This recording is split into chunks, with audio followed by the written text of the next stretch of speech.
Nag-guest kasi sa amin si Congressman Ega Erice the other day. No? Kaya siguro maraming gustong linawin sa iyo, si Ed Lincao at si Ami Pamintuan. Ako kasi medyo malinaw na eh.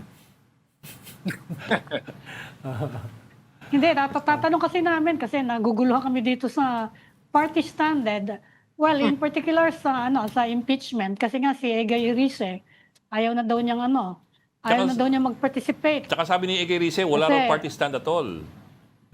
Tama, wala diba? siyang stand. Sabi ni Erice, hindi siya magpa-participate dun sa plenary vote lang naman. Oh, but even Erice was saying or claiming that there is no Liberal Party position sa impeachment. Yeah. Wala daw. Meron ba? Walang official party position because si Chairperson Emeritus, si Senator Kiko Pangilinan, is a Senator Judge. Yeah. So usually pag impeachment process, we don't come out with a official party position, just not to put the senator judges, kung may LP man na senador, okay. compromising position. Pero in terms naman of mobilization, in terms of support kay Manay Laila de Lima, in terms of participation sa mga whatever, rallies or mobs, even yung information in terms of discussing it with our chapters on the ground about the impeachment. Meron naman kaming consensus na kinakailangan isulog yung impeachment, no? As our call for accountability. Pero Teddy, mukhang hindi siya consensus para lang hindi mailagay si Senator Kiko, bakit ka magiging impartial? Kung Senator Judge ka, meron na kayong party position na you are for impeachment. Pero Teddy, mukhang hindi siya consensus kasi si Erice was saying na he is not going to cast any vote. He's going to abstain because he does not want to be party to what he claims to be a fight between two dynasties. That's his personal stance ni Ega Erice yan. No? Kakausap ko lang kanina nila Congressman Boy Umali at saka si Congressman Ayan Amatong. They're for impeachment. No? Nag-meeting lang kami kaninang tanghali. But of course, yung kay Egay, individual position niya yun. But the party itself, in terms of its official stance, no, wala kaming position except to call for accountability. No? Hindi umabot dun sa usapin kung dapat ba kinakailangan na lahat ng mga party members ay pumirma doon sa impeachment proceedings. But definitely, the ground, the staff, our majority of our politicians are for accountability and supportive of the impeachment complaints. So, ibig sabihin, Congressman, meron kayong mga members na not for accountability? No, I'm saying na everyone. Maliban naman Egay in terms of his positioning doon sa kanyang will not participate, no. Wala naman siyang sinabi na ayaw niya ng accountability, no. Ayun, unfortunate lang siguro baka hindi namin na i-discuss, no, principles, no, lahat ng mga principles in terms of yung actual consensus doon sa impeachment process itself, no. Pero malinaw naman ang party position in terms of whether it's supporting mga rallies against yung sa flood control scandal or itong impeachment proceedings, no. May iba pa niya sinabi. Congressman, ilan ba member ngayon ng Liberal Party sa House? 6 plus si Manay Laila 7. Oo, 6 plus 7. Saka sabi ni Ronnie Puno, well, he's with the NUP, no? Pero sabi niya, he's expecting about 180 votes for impeachment. Do you share that optimism? Kasi sabi niya malaki daw yung baka medyo malaking mawala. Ang head count namin as of now is mga 150. But okay. Well, next week naman kasi talaga yan pagbobotohan. So ang balita sa amin, kanina sa meeting namin with Sinakong Ayan is mukhang maipapasa naman at patuloy pa rin, no, yung pag-increase ng bilang na susupport dun sa impeachment. Definitely may mga nagbubulong-bulong na nagdadalawang isip, pero ang sabi nga ni Kong Ayan Amatong na kung yung last time hindi nga napag-usapan pa yung mga ebidensya, overwhelming, pero sa ngayon pa, no, na talagang ang dami nagsilabasan ng ebidensya, so dapat talaga walang pessimism or anxiety or even hesitation, no, to vote for the impeachment. No? Kung I understand, there is no party position official party position as far as impeachment is concerned. But at the same time, to have a senior party member publicly say na he does not want to be a party to what he, although he didn't say it this way, pero he comes across as saying that it's a travesty of justice.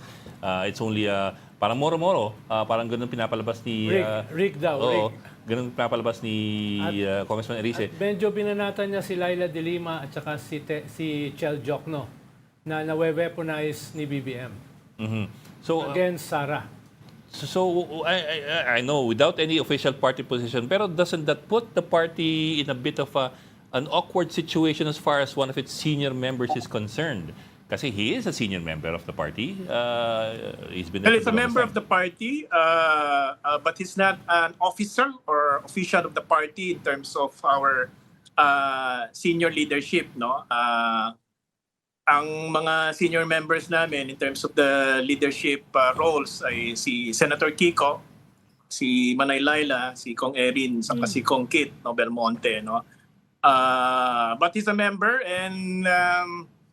It's his individual position.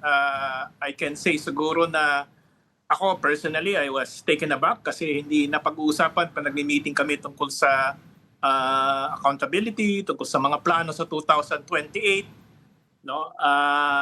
And then, ang alam ko rin naman, of course, meron silang House caucus doon sa Congress dati, palaging nagmi-meeting because they were part of the minority. But since si Egay has decided to become independent, I think, no, if I'm not mistaken, no, hindi na kasi siya a senior deputy minority. So hindi ko alam kung part pa rin siya officially of the minority. Pero yun, doon sila kasi lagi nag-uusap, no, yung kasama yung mga members namin sa Liberal Party, no. But for now, that is his individual position. Yeah. I'm sure there will be a chance na kami ay mag-uusap ulit, no, together with our other principals, whether it's about the impeachment process moving forward or our plans for 2028.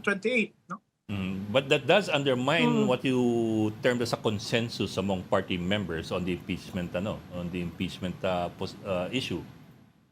Well, sa ngayon, nag-uusap naman yung mga aming ground, no, yung mga chapters namin. Meron kaming meeting actually this Saturday to show support, no, dun sa impeachment, no, vote, no, na expected na mangyari next week.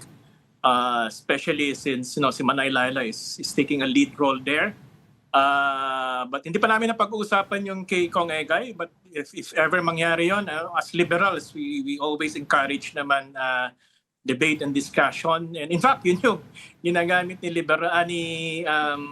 Kong Egay na dahilan, no, na as liberals, no, even yung time ni Pinoy, no, there's always a conscience vote, no, that was his term, no. Kami naman, we respect individuality, no, but again, no, this is just my personal opinion. I wish we had, no, discussions no, before those public pronouncements ni Kong Egay, but you know, I do respect that is his individual position, no? Pero in terms of the party consensus, no, we are supportive of accountability at saka dun sa impeachment proceedings. Congressman, nabanggit niyo may mga nagdadalawang isip dyan sa Congress about the voting for impeachment. Baka naman pwede sabihin niyo sa amin kung ano yung mga nababanggit na dahilan kung bakit nagdadalawang isip. Yung political, usually naman, wala naman among our allies, but kwento-kwento lang ng mga nakakausap ko, no, na may iba nagdadalawang isip, pero majority so far naman is pipirma sila. But syempre, may mga agam-agam because of politics, no? Lalo-lalo na yung mga taga Mindanao. Okay. Yes, it's with Mindanao ang nababanggit. So, no? malakas pa rin yung yung hatak ng Duterte name, ano? Yeah. Congressman, nabanggit din ni Egay dito sa guesting niya rito na itinutulak niya si Mar Rojas as a candidate for 2028. Na pag-usapan niyo na ba yan? Dahil siyempre, medyo prominent din si Mar as a leader ng Liberal Party. No? Hindi ko lang alam kung ano official position niya. Pero yun ang sabi niya rito, na Mar is the perfect candidate for 2028. Wala pa sa aming worldview, no, na si Mar Rojas ay isa sa mga possible candidates. So far, syempre ang malimit na napag-uusapan, of course, si Lenny bilang member ng LP, and then of course si Senator Kiko, and then there are our allies, no, si Senator Bam at saka si Senator Riza, no. Oo. Pero how do you situate yourself now? Yeah, of course, everybody knows what Lenny said a few weeks ago na at this point she's not interested in a national position. But then again, you had at least 2 consecutive surveys showing her with better numbers vis-a-vis Sara Duterte. So nag-i-improve yung numbers niya. Pero at the same time, parang ayaw niya. Where does that leave you? And what's the plan of the party as far as that's concerned? Well, sa ngayon, ito, consensus namin na we will continue to organize. Kasi ako, bumababa talaga ako sa ground, no?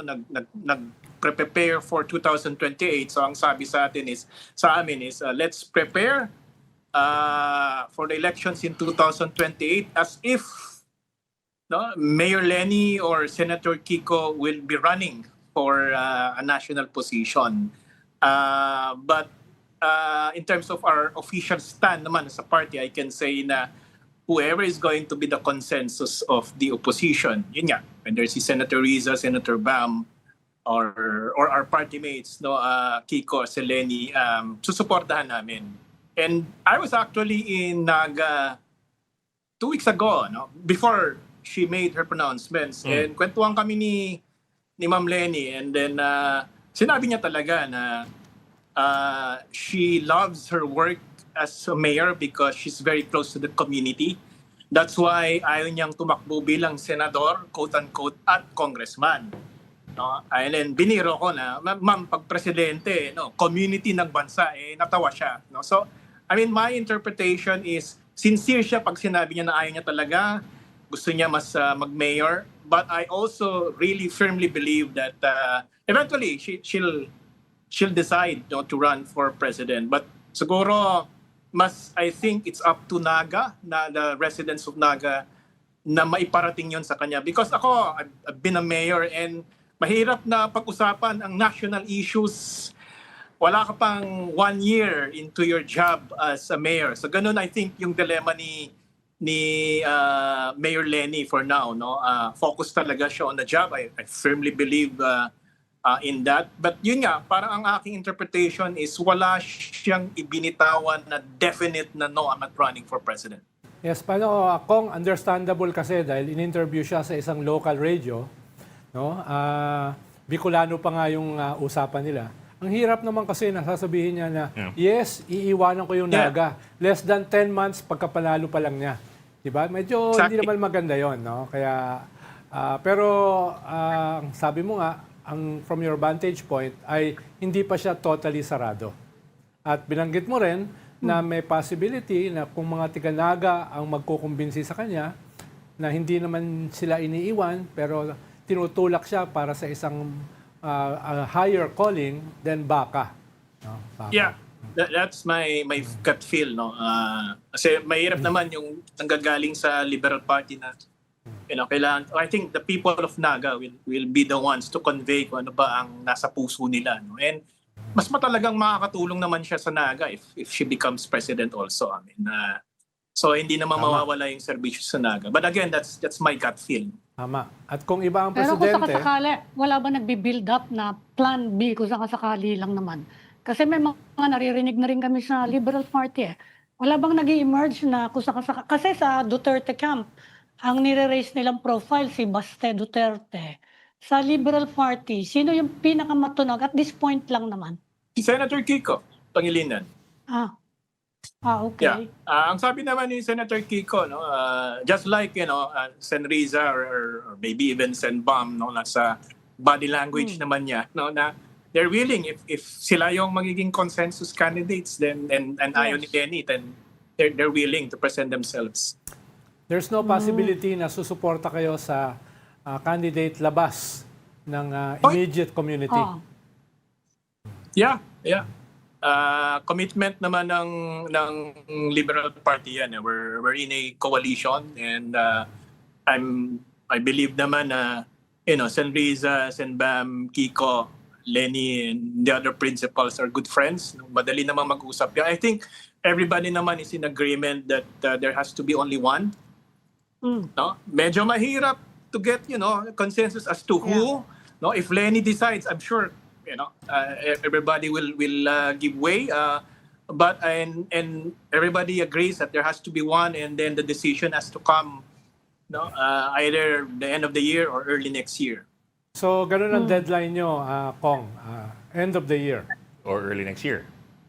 Yeah, well, ganun sana, no. I think naman, I think Sen Riza said that sana, at the most is early next year, no. And si Senator Kiko rin, feels the decision cannot be, near the filing. It has to be way earlier than that, no. But I can also imagine kasi na given the past two, the recent two surveys that showed better numbers for Lenny Robredo, na party leaders are parang getting more excited with what may become a trend. My question is, would it be fair to say that there are efforts now in the party to try to convince Lenny to change your mind? Individual kasi syempre pinag-aaralan rin yung thought process ni Lenny, and the one thing na ayaw namin mangyari is yung parang pinipilit ba. That's not how you talk to her, mas alam naman niya na she's open right now. Ang naririnig namin, she's still open, wala namang definite no, and she knows that it cannot be last minute. So, yun. Eventually, there will become a time for her, na may realization na kinakailangan mag-decide na siya, And even, kami kasi pag kumikilos sa ground, it's easier pag sinasabi mo na may ulo eh.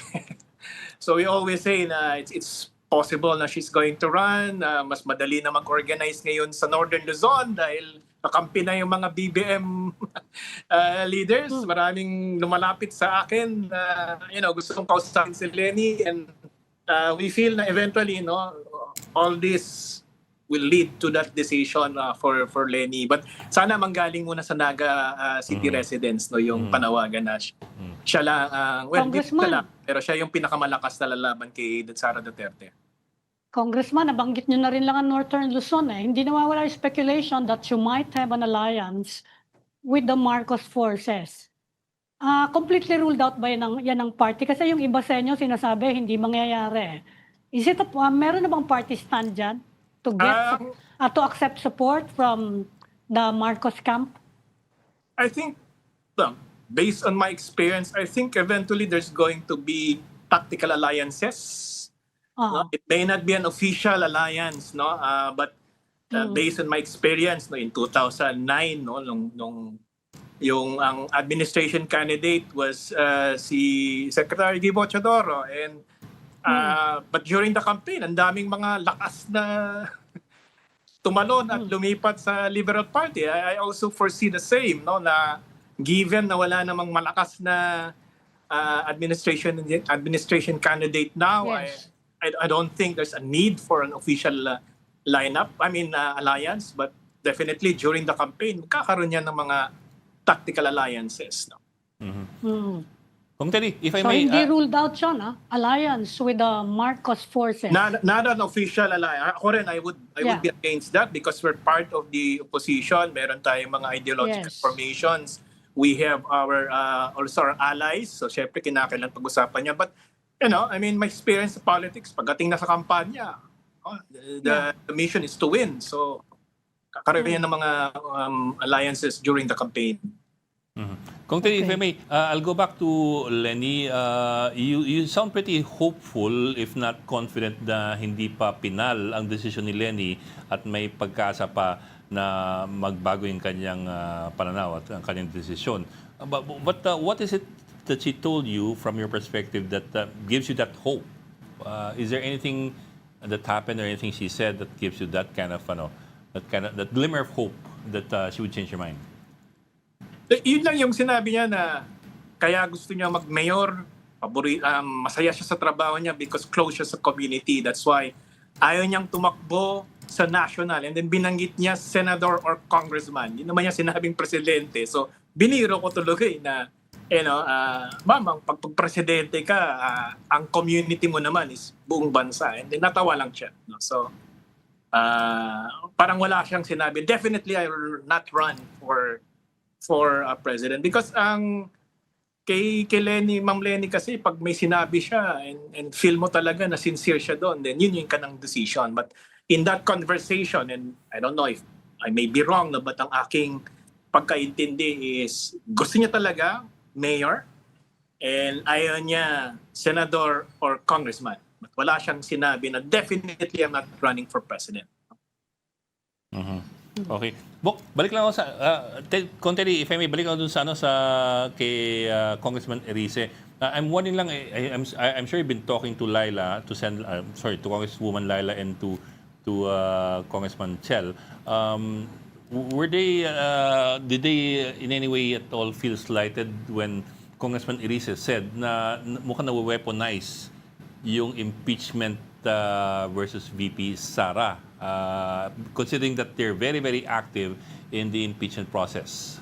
Specifically, Kong, sabi ni Egay ay nawe-weaponize si Laila at saka si Chel. Si Laila as a fellow party member, si Chel as a coalition partner. Nawe-weaponize sila ni Marcos against Sara. Ganun yung sinabi niya rito. Wala pa kaming usapan with Manay Laila. Every time nag-uusap kami, it's about sa impeachment, yung kwento niya. But we haven't had a conversation since nagbigay ng mga saloobin si Kong Egay. I mean, I think yung last meeting na andun si Egay, andun si Manay Laila, okay naman. Very chummy and wala akong nakikitang ill will or any arguments about what was happening in the house, no, yung last na usap-usap, no. But syempre ito latest na to na mga public pronouncements ni Kong Egay, so hindi ko na alam kung ano yung dynamics ngayon, yung personal dynamics between or amongst them, no. Okay. Ikaw, sorry, si Teddy kasi barkada ko to ng college eh. I'm just putting it out there. Ikaw, anong balak mo? Wala pa. Importante muna may ulo eh. Anong So sabihin nun? nag-organize. Pag may ulo may, na. may candidate for president. Everything else will follow. Yun ang sinasabi ni Kong. Parang ganon. Like, sabi namin sana si Manay Laila tumakbong senador. Siyempre, ML party list pa rin naman ako. But everything really fall into place pag meron na tayong kandidato para sa presidente, at least yung opposition. No? So is Laila looking at another Senate run in 2028? No, well, yun ang gusto namin. Pero right now, focus siya sa impeachment. What about akbayan nga pala si Kong Chel. Okay. Well, yun naman ang mga usual di ba? But ako, I honestly feel na whoever is going to be our candidate for president, I'm sure they will ask Manay Laila to lead the Senate slate, no, with of course with Chel, no, and the usual suspects, no, si Sentry, si Heidi, even si Chelo Magno, mga ganon. But for now, importante muna mabuo kasi kung sino yung ating itutulak sa taas. No, I was asking about you. Yun nga. Ako naman, kung kinakailangan may katutubo at may Ilocano at may representation ng Northern Luzon, no, sa Senado, then always open naman, no, to run, no. Nasubukan ko na yan eh. But for now kasi talagang mas gusto ko muna na palakasin ang ground. In fact, ang sabi nga ni Senator Kiko sa amin is, if the classroom is ready, the students are ready, the teacher will come. So yun muna ang ginagawa namin. Naks, parang field of dreams yan build it and it will come. Okay. Meron pa, Pabol? Okay, maraming salamat sa iyo. Salamat, Kong. ML President Teddy Bagilat. Thank you, Congressman. Thank you. Thank you very much. Sige.